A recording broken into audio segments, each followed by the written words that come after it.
So far, we've talked about an autoregressive factorization of the joint distribution and have seen that language models trained this way can essentially do autocomplete, which may be useful for many downstream tasks of interest.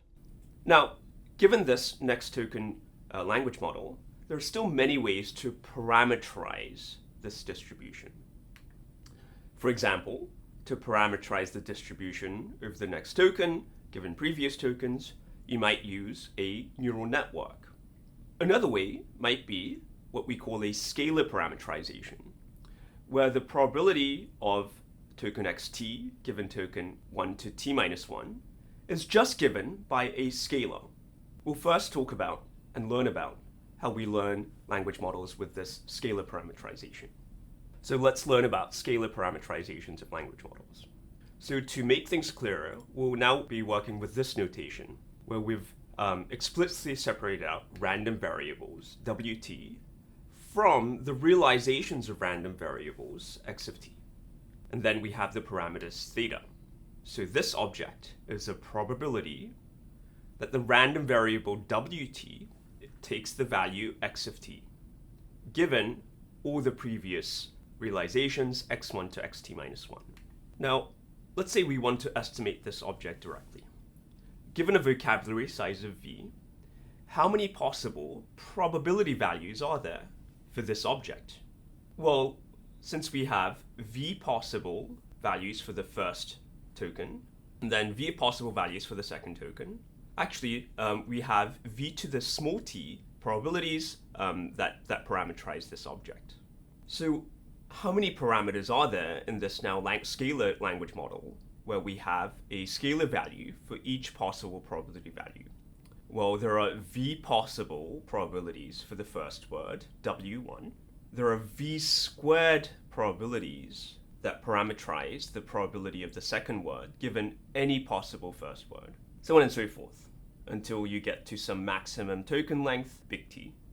So this sort of parameterization, where we have a scalar for each possible probability value in the language model, requires a summation from small t to big T of v to the small t parameters. And since v can easily be in the tens of thousands or hundreds of thousands, recall that these are typically the byte pair encoding vocabulary that you're going to learn as part of tokenization. This means that there are a lot of parameters that we'll have to learn, which is typically intractable. So to actually learn anything from data, we need to make some simplifying assumptions. So language models with a scalar parameterization typically make statistical independence assumptions, where the probability of the token doesn't fully depend on all the previous token. A simplest approach, which results in what's called a unigram language model, is to assume that the probability of a token doesn't depend on the past. So this doesn't change anything for the very first token. So the distribution of the very first token is still same as before.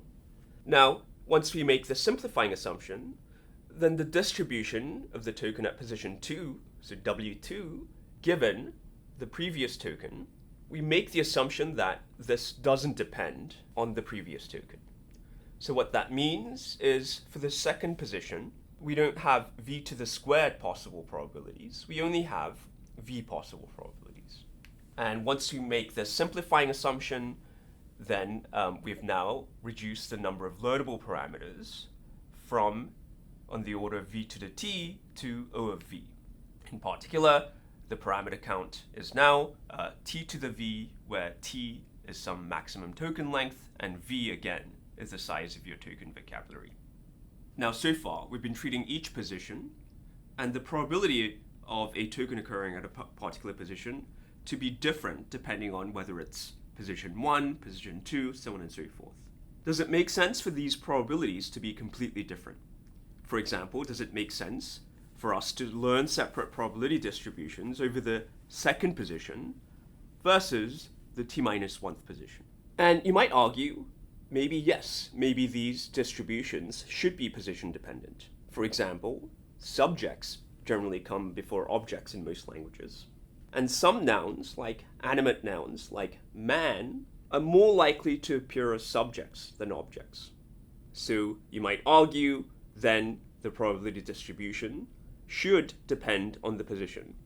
But you might argue that maybe to enable more efficient learning, you want to make a further simplifying assumption. And scalar parameterized language models indeed do this, where they make a time invariance assumption and they share the parameters across time. So in this case, the probability distribution occurring at a particular position is the same no matter what the position is. Now, as summary, this unigram language model makes two assumptions. It first makes a statistical independence assumption, where it assumes the probability of a token doesn't depend on the past. It further makes a time invariance assumption, where the probability of a token doesn't depend on its position. And this enables parameter sharing across different token positions. Now, these assumptions are clearly wrong when it comes to language, but these simplifying assumptions will enable more efficient learning. In particular, with the time invariance assumption, we now have a single distribution over V tokens that can be the same across all positions. And this means that now we only have V parameters to learn. So as a reminder, how did we get here? We wanted to estimate this next token distribution, probability of WT given all previous tokens W1 to WT minus 1. We've made some independence assumptions, in particular statistical independence assumptions and time invariance assumptions, that resulted in our being able to simplify this next token distribution into simply a probability of a token occurring. And then, since we're working with scalar parameterizations, where we're directly learning a probability for all possible probabilities occurring in this distribution, we now have a parameterization of this as theta, where theta x of t is literally the probability of a token being x of t at any position. Now, what is the shape and size of this theta? Well, theta is now a set of scalar values, where each scalar corresponds to a probability of that token occurring. And since we've assumed V tokens, we now have V possible values of theta. So we've now defined a language model with learnable parameters. And the number of these learnable parameters, through various assumptions, went from order V to the t to V. How do we actually learn these parameters? Since we're doing probabilistic learning, we adopt the principle of maximum likelihood, where we want to find parameters theta that give the maximum probability to the data that we observed. And again, we can think of the observed data, your training set, as a really long sequence of tokens that have been concatenated together. Then the optimization objective is as follows, where we have the joint probability of your training set, and then we want to find parameters theta that give the maximum probability. Now, it's often helpful to apply a logarithm to the probability, and this doesn't change the optimization problem because logarithm is a monotonic function. And the reason we want to apply the logarithm to the probability is that now, after left to right factorization and various simplifying assumptions, we can turn this into a summation. So the learning problem is as follows, or the optimization problem is as follows, where we want to find parameters that maximize the summation of the log of the probability of all the tokens that occurred in your training set. Of course, there's this additional constraint. We want to enforce that the parameters are actually probabilities. So this means that within this optimization problem, we have this additional constraint where each theta I for all tokens I has to be between 0 and 1. And the summation of all these thetas should sum to 1 in order for this to be a valid probability distribution.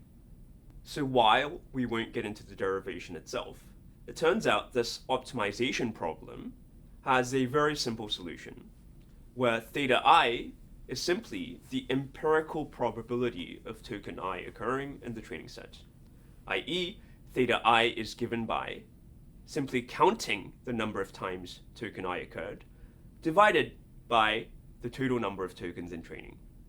So in this case, learning is simply counting and dividing tokens. So these language models with the scalar parameterization are also called count-based language models.